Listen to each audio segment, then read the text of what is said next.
নমস্কার বন্ধুরা, welcome back to my channel Champa রান্নাঘর। আজ আমি আপনাদের সঙ্গে শেয়ার করব আরও একটা দুর্দান্ত স্বাদের নতুন রেসিপি, চিংড়ি মাছের একদম ইউনিক আর দুর্দান্ত রেসিপি। এখানে দেখুন 400 গ্রাম চিংড়ি মাছ নিয়ে নিয়েছি, আর চিংড়ি মাছগুলোকে খুব ভালো করে ধুয়ে পরিষ্কার করে নিয়েছি। আজকের রেসিপিটি খুব দুর্দান্ত আর একদম নতুন ধরনের একটা রেসিপি। আপনারা তো চিংড়ি মাছের ভাপা, চিংড়ি মাছের ঝিঙে দিয়ে ঝোল, চিংড়ির মালাইকারি খেয়েছেন। অন্তত একবার চিংড়ি মাছ দিয়ে আর ডিম দিয়ে এই রেসিপিটি ট্রাই করে দেখবেন। এবারে চিংড়ি মাছের মধ্যে একটা ডিমকে ফাটিয়ে আমি ঢেলে দিয়েছি। এখন এর মধ্যে মেশাবো কিছু মশলা। দিয়ে দিচ্ছি হাফ চামচ আদা রসুনের পেস্ট, দিয়ে দিচ্ছি গোলমরিচের গুঁড়ো, দিয়ে দিচ্ছি হাফ চামচ, দিয়ে দেব এখানে জিরা গুঁড়ো হাফ চামচ,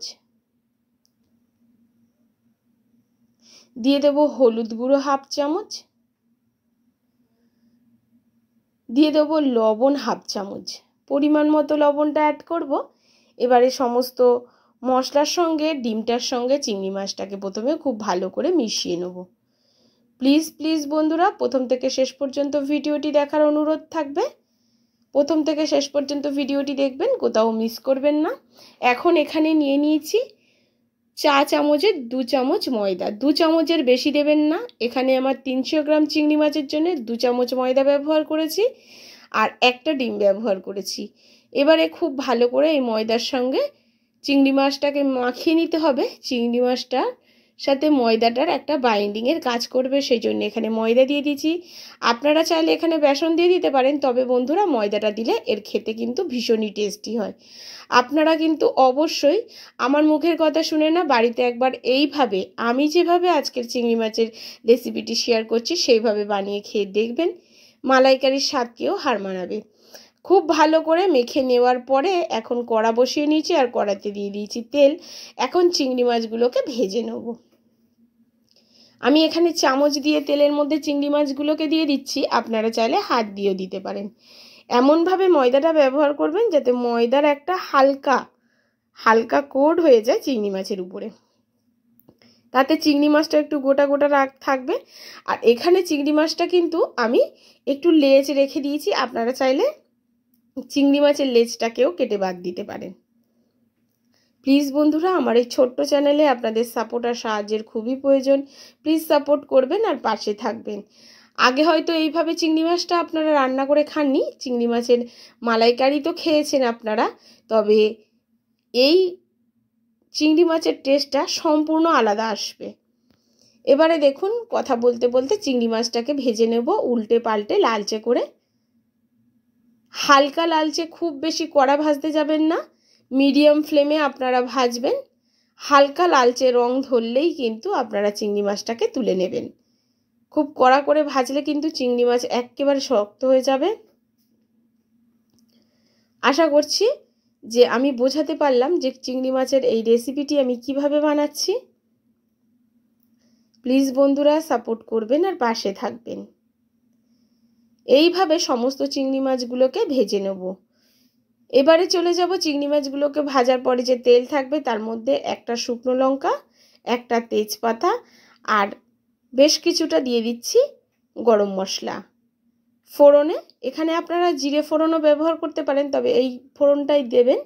এবারে দিয়ে দিচ্ছি একটা বড় সাইজের পেঁয়াজ কুচি। পেঁয়াজটা বেশ বড় ছিল, সেজন্য একটা বড় সাইজের পেঁয়াজ কুচি এখানে ব্যবহার করলাম। পেঁয়াজটাকে এবার একটু লালচে করে ভাজতে হবে, পেঁয়াজটা যাতে খুব তাড়াতাড়ি নরম হয় আর তাড়াতাড়ি ভাজা হয়, তাই জন্য আমি পেঁয়াজের মধ্যে দিয়ে দিচ্ছি পরিমাণ মতো লবণ। আমি একেবারেই লবণটা ব্যবহার করছি, তবে লবণ দেওয়ার সময় মাথায় রাখবেন চিংড়ি মাছ ভাজার সময়ও কিন্তু লবণটা ব্যবহার করেছিলাম, সেই কথা মাথায় রেখে পরিমাণ অনুযায়ী লবণটা দেবেন। লবণটাকে দিয়ে আবারও একটু নাড়াচাড়া করে নিচ্ছি। কোথাও কিন্তু ভিডিওটি টেনে দেখবেন না বা স্কিপ করবেন না, তাহলে কিন্তু আপনাদের টেস্টেরটাও ভালো হবে না আর ঠিক এই রকম কালারও আসবে না। এবারে খুব ভালো করে দেখুন, কথা বলতে বলতে পেঁয়াজগুলোকে ভেজে নিয়েছি। পেঁয়াজগুলো ভাজা হয়ে যাওয়ার পরে এর মধ্যে দিয়ে দিচ্ছি একটা বড় সাইজের টমেটো কুচি। দিয়ে দিচ্ছি আদা আর রসুনের পেস্ট 1 চামচ। এবার এই সমস্ত মশলাগুলোকে খুব ভালো করে পেঁয়াজের সাথে কষিয়ে ফেলতে হবে, যাতে টমেটোটা একটু নরম হয়ে যায় ততক্ষণ পর্যন্ত এটাকে নাড়াচাড়া করে ভাজতে হবে। আর দেখুন টমেটোটা কিন্তু বেশ নরম হয়ে গেছে। এই সময় কিছু কিছু শুকনো মশলা আমি এখানে অ্যাড করব। দিয়ে দেব 1/2 চামচ জিরে গুঁড়ো, 1/2 চামচ ধনিয়া গুঁড়ো, 1/2 চামচ হলুদ গুঁড়ো, 1/2 চামচ কাশ্মীরি লঙ্কার গুঁড়ো কালারের জন্য, 1/2 চামচ রেড চিলি পাউডার ঝালের জন্য। এই মশলাগুলোকে দিয়ে দেওয়ার পরে যাতে মশলাগুলো পুড়ে না যায় তার জন্য কিন্তু অল্প জল ব্যবহার করে কষিয়ে নিতে হবে। সমস্ত মশলাগুলোই একটা প্লেটের মধ্যে তুলে নিয়ে আমি আপনাদেরকে দেখালাম। এবার অল্প জল দিয়ে এটাকে কষতে হবে। যতক্ষণ না তেল ছাড়তে শুরু করে ততক্ষণ পর্যন্ত এটাকে কষাতে হবে। এতেই কিন্তু স্বাদটা বাড়বে।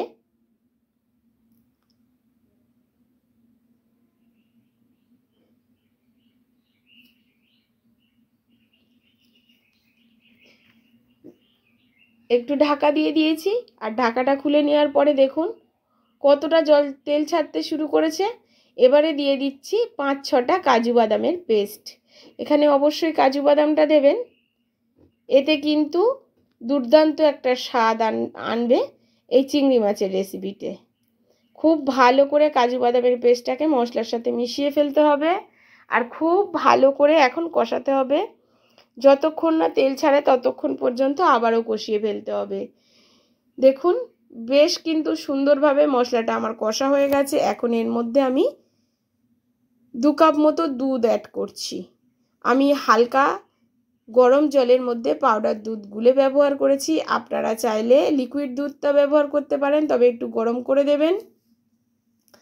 তাছাড়া এখানে যদি আপনি দুধটা না ব্যবহার করতে চান তাহলে এখানে হালকা উষ্ণ গরম জলও আপনারা ব্যবহার করতে পারেন গ্রেভির জন্যে।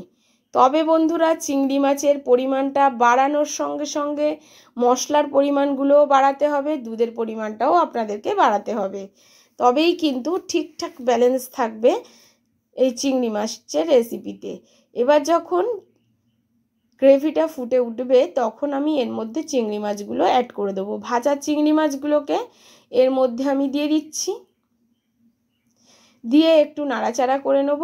এখন কিন্তু এখানে কোনো ঢাকা চাপা দেবো না, আবারও 2 থেকে 3 মিনিট ফোটাবো, এর বেশি না। 2 থেকে 3 মিনিটের মধ্যে এটা বেশ ফুটে একদম ঘন একটা গ্রেভি হয়ে যাবে।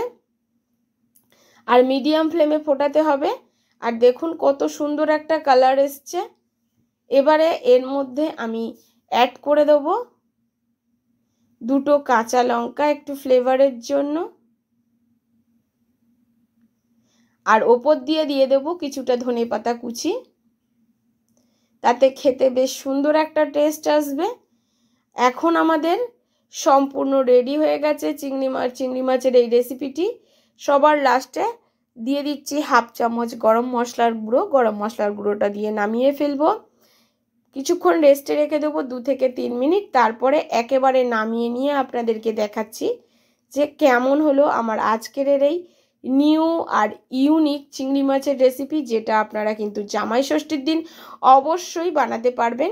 জামাইয়ের পাতে চিংড়ি মাছের মালাইকারির বদলে এই রেসিপিটা একবার অন্তত সার্ভ করে দেখবেন বন্ধুরা। এটা কিন্তু খেতে ভীষণই টেস্টি ছিল।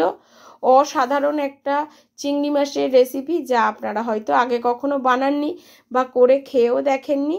অবশ্যই আমার রিকোয়েস্টে বাড়িতে একবার আমার কথা শুনে না বানিয়ে খেয়ে আমাকে কমেন্ট করে জানাবেন যে কেমন ছিল। আজ এই পর্যন্ত, ভালো থাকবেন।